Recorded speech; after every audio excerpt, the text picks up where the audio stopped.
Okay, it's cool because I can actually zoom in a little bit better.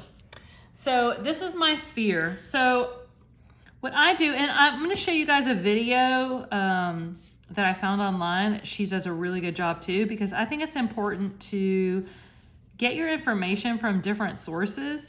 So I kind of divide my, almost like a crescent moon kind of a shape. I don't know if you guys can see that pretty good. So where each line is, are my different values. Remember I said at least 4 values. And notice I'm not going to turn my pencil as I'm shading. Where are my glasses? Oh.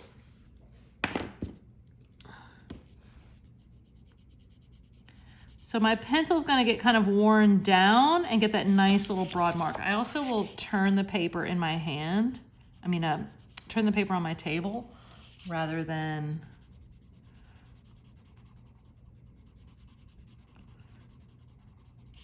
sorry, hard time doing and talking. Rather than turning myself, right? Turn your paper. So I get that kind of first level, maybe even a little bit more. And you want to have your pencil kind of laying down. You don't want to have it straight up. When it's laying down, it's really going to wear down that edge really nicely to do that broad stroke that I was talking about.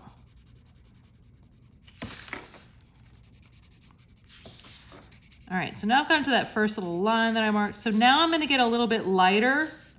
You don't want it to look like a rainbow where you can see all the distinct colors. You want them all to blend in together. Well, like an actual rainbow. Like if you look at an actual rainbow, it's not like it's like red and then boom, it's orange and boom, it's yellow. It's just kind of like the red becomes the orange and then the orange becomes the yellow. So we want that dark to start getting a little bit lighter. And you can always go back and add a little bit more. It's easier to go back and add more than to try and erase. You don't want to erase, and for the love of all things good and pure, do not use your finger to smudge it. Using your finger will result in a 0. That is not the way to blend pencil. It's using your tool. Your finger makes it messy. You end up getting, pencil lines. There are tools to use for blending, but the best way to learn how to shade is to use the tool itself. So now I'm lightening up. I'm basically just not pressing as hard. And the point of the value scales that you're doing first is that you'll get, let me go back and show you that. When you do these value scales, you're gonna get that feeling as you do these gradual, that's why we do that first, where you can feel the pressure that your pencil is putting down. Because like I said, that using your finger is incorrect. And I challenge anyone to disagree with that. I also kind of hold my pencil farther back as I get lighter, because then I have a little less pressure. When you're holding your pencil kind of way up here, oh, I lost my little spot. When you're holding your pencil way up here, you're just without a doubt giving more pressure. When you get lighter, hold your pencil back farther away so you can get lighter pressure. So I kind of messed up my little spot of wearing down, so I'm gonna go over here and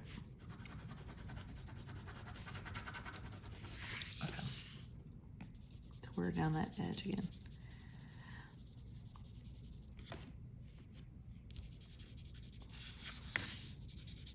And again, you don't want to see your, what I'm doing is this. I'm doing almost circular motions. I'm not shading like straight across. I'm kind of doing circular so they really blend together. Because you don't want to see your pencil marks. You want to see the actual value. I feel like I hit a little. Sometimes when you're shading with these wooden pencils, you'll feel like a little dry spot almost. That's actually because there's clay in the lead. That's how, I think we've talked about different hardness and softnesses of leads. If you were in class, kind of went out of lines there. And then now this is my highlight. gonna be the lightest value. And I'm gonna turn that around and look at it and be like, okay, I need a little bit more right there. Again, my pencil's kind of really worn down, so it's making really broad strokes there. I think I need a little bit darker on the edge. So I like to err on the side of I can always go back and add more. It's easier to add more than to try and erase.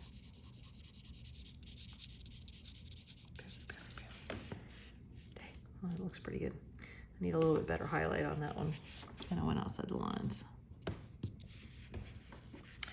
Your next part is your shadow. So I want you to actually take an object, something that's round, a ball, a cup, or whatever, and look at its shadow. If you think, so if my light is coming from here, the shadow's not gonna start right here, right? I'm not gonna cast a shadow in front of myself. It's gonna be where that comes around and it hits the ground. That's where my shadow is going to be. Maybe even like right there. And it's gonna extend out. Look at the size of your object. And think about it sitting there. Your shadow's not gonna be way up here. That's ridiculous, right? Only this small little part down here is actually sitting on the table or surface. So my shadow's gonna come out kind of like that. And it will always be darkest right up under the object, but it's not gonna be as dark as that underside of the object. So make sure you don't do that. So I'm gonna make that be dark, and then I'm just gonna kind of fade it out. You want it to kind of fade away. You don't want it to have a sharp kind of contrast there. So yeah, I think that looks good enough for government work, right? So your other objects, I'm gonna put some videos up again that I found online, but you're going to do, this is your assignment, you're going to do your value scale where each square is completely different.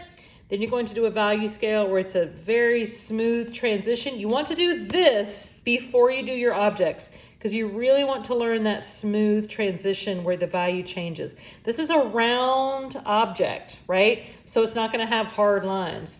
The, what do you call them? The cubes have the hard lines because when you have a hard line where the value changes, that means there's a hard edge there. Sorry, I'm just kind of darkening that because I'm looking at it now and like wishing I would have done that.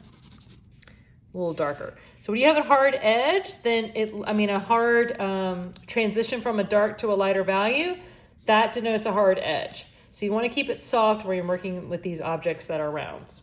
All right. So 2 value scales, 2 spheres, 2 cones, 2 cylinders, and 2 cubes. Have fun.